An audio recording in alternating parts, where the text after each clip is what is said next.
What's going on, people? We are Tottenham TV here at the Rams Park in Istanbul. It's finished 3-2 to Galatasaray. And you've got to say, I mean, for an hour of that game, it looked like a team well out of their depth playing in a place like this. The atmosphere was intense, it was hostile. I've never experienced an atmosphere like it. And I've been to places like Red Star Belgrade and places like that. But, you know, for the last half an hour, down to 10 men after Will Lancashire gets sent off, I thought, you know, we showed a bit of bottle. It's one of the strangest games you'll ever see because we actually went down to 10 men and started to look a bit better. The players that came on really affected the game. Looking at Rodrigo Bentancur, Kulusevski was fantastic when he came on, and Big Dom Solanke were just a complete class. We are a completely different side with that guy in it, and the work that he does for the team, unbelievable. But I think you're right, at the end of the day, we did let the atmosphere get to us a little bit. They make it very intimidating for you. The whole time we had the ball, they're booing. The whistles and the boos and the cheers, and it affected us. You see, we couldn't get into our passing rhythm at all. We were misplacing passes in that first half. It was very, very frustrating. But in all honesty, I think 3-2 flatters us a little bit because they could have scored 8 or 9 here. 100%, 100%. I mean, so many clear chances. Going into half-time at 3-1, I mean, that definitely flattered us at the time. They had about 5 or 6 clear-cut chances. We were getting open up time and time again. Radu Dragusin, I mean, I don't know what he was on tonight. You look at the first half, I think the only player that really covered itself in glory from starting the game, I would say 2, maybe Bissouma and Archie Gray at times as well. Apart from that, everyone else that started just went way out their depth, didn't they? They did, and I'm sure Ange was on to them about the atmosphere. It's going to be hostile. They should be expecting it here. You're coming to one of the most craziest fans in the world, so you've got to expect it. The reality is, though, right, if you play your strongest team, it's going to be a really difficult game under these circumstances. We played 3 or 4 teenagers today. It's true. A much changed size. Fraser Forster playing out that scared the life out of me today. But I think the way we clawed ourselves back in the game after it should have been out of sight for Galatasaray, you've got to give credit to the boys. 100%. Credit is due for the players that came off the bench and fought for the team, for the badge, to try and get us back in it, and we did. We did have a little chance right at the end. You know, Kulu from about 50 odd yards could have. I thought that was creeping in, you know. I really thought that was creeping in. You would have seen these fans turn very quickly at Rams Park. But look, at the end of the day, I think Europa League, the way the system is, we're practically qualified with the points that we've got at the moment. So I think Ange did, with those half-time subs taking off Sonny, he really is prioritising Sunday in Ipswich. So it is what it is. We still had a lovely time out here in Istanbul. It's a lovely, beautiful city, absolutely gorgeous. Shame we couldn't come away with a point, nick a point right. I do like what Ange did, though. I mean, he showed us like where he's at with this game, because I was saying all along, like, I'm not really that bothered about the result as long as we get the result on the weekend. And at half-time, 3-1 down, he takes off Johnson and Sonny. So I thought that, look, as much as, you know, Sonny and Johnson weren't exactly performing at their best levels in the first half, Johnson puts in a lovely cross for Lancashire's goal in the first half. That, by the way, that finish from Dom Solanke for our second was absolutely at the top draw. But I like that Ange took off Sonny and Johnson at half-time, because we need them for Sunday. 100%. We do need them for Sunday, and we go again. You know, we take this defeat with pride at the end. You know, we're only a point off the top. We're only a point off the top. We went down to 10 men, and we really did look like, you know, somehow getting back into that in the last few minutes.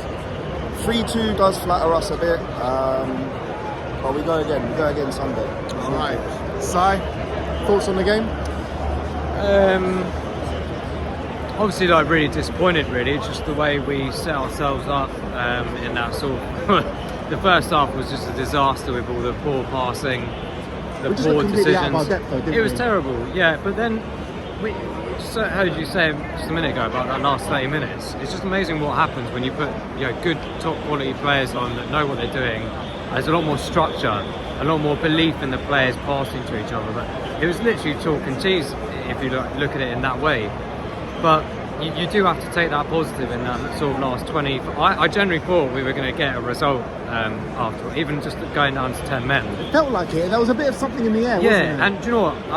I know it's hypothetical, but if we didn't go down to 10 men and we made those changes, I think we could definitely have got something.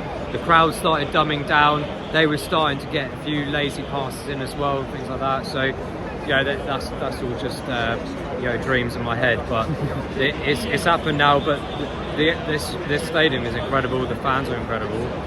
And yeah, I think the ref accommodated to a lot of that, to be fair. There's a lot of weird decisions, but you're going to get that in stadiums like this.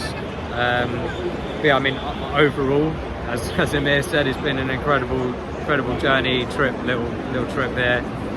But yeah, we've got to take the positives, in the sense that first half team is very different to the one that finished the second half. Absolutely. And more of those second half players will be playing on Sunday. So yeah, it's a bit disappointing that some of these players have had an opportunity to play in a big game like this, and some of the mistakes were so bad. You talk about opportunities to young players, which fair, you Yeah. can give those guys Yeah. a bit of a pass in Yeah. this game, but you've got players like James Maddison who had the captain's armband to him, Yeah. and I thought he was shocking for the most part. He's had a strange season, maybe even towards the back of last season as well, and Leicester fans always said that he fizzles out. I'm not going to play into that too much. He's obviously a quality player, but you do have to step up, and especially if you're like a vice captain or a captain coming in, you want to see some fight. As well. Yeah, you want to see some fight and some.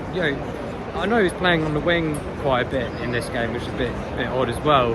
That's no excuse as a pro footballer, supposedly his level, but it's not fair to just single him out. There was a lot of players that just weren't up to it. He was supposed to be the one with the experience and the know-how. You would in this think kind of he game, would have though. taken that game on, and especially coming on after that great free kick that he scored against Villa and relatively good performance when he came on, that would drag into this game. But it just didn't coordinate in that way at all, and I think that just spread along some of the other players in the team today as well. So yeah, it was always going to be a difficult game. Yeah, the reality is, we should have been 6 or 7-1 down. Oh my God! Before we scored that second and it was goal. those kind of things where I was sat there going, this could actually go in our favour after all this is happening. But it was just too little, too late in that last bit, and the 10 men just took it beyond us to make it too hard. You talk about the players that came on and changed the game. I mean, Dom Solanke and Rodrigo Bentancur was so brilliant when they came on. That little bit of skill from Rodrigo Bentancur to take it away from 3 or 4 players all around him was. I mean, that was elite. That was absolutely elite. I thought Kulusevski was good as well when he came on, but Dom Solanke really took the game to him, didn't he? Solanke is like an absolutely fantastic forward. I said in one of our chats the other day, I don't remember a player like that up front for a long time. Kane used to do that quite a bit. Not so much. Kane didn't really do too much when he lost the ball or we needed to get the ball back. He tended to start to fade off a bit. Solanke's just on it all the time. And to get that goal, absolutely fantastic, of course. But he's just general play across that is the kind of determination and like what you want to be having your other players perceive to want to play like throughout the whole entire game. Yeah. That's where you have a bit of a comparison with Maddison and Solanke in that situation, where there was one player biting and determined to do everything and anything for the team, even if he didn't have the ball, versus players that should be doing that. So yeah, it's a bit frustrating. We had a couple of chances at the end there. The Kulu lob over the top. I know you thought it was in. I was like, oh, that's terrible, but. It's a shame that didn't go in, because 3-3 would have been an absolute beauty after everything that's happened in this game. But it is what it is. It's not the end of the world, is it? A loss here. We're still 1 point from the top of the group. We're definitely, and in my opinion, we're definitely going to finish in the top 8. So it's not a detrimental loss by any stretch of the imagination. So you dust yourselves off. A lot of players didn't play 90 minutes that are going to play on Sunday. So we go again Sunday and we go again for 3 points. Si, big up to you. Have a safe trip back to London, my friend. You.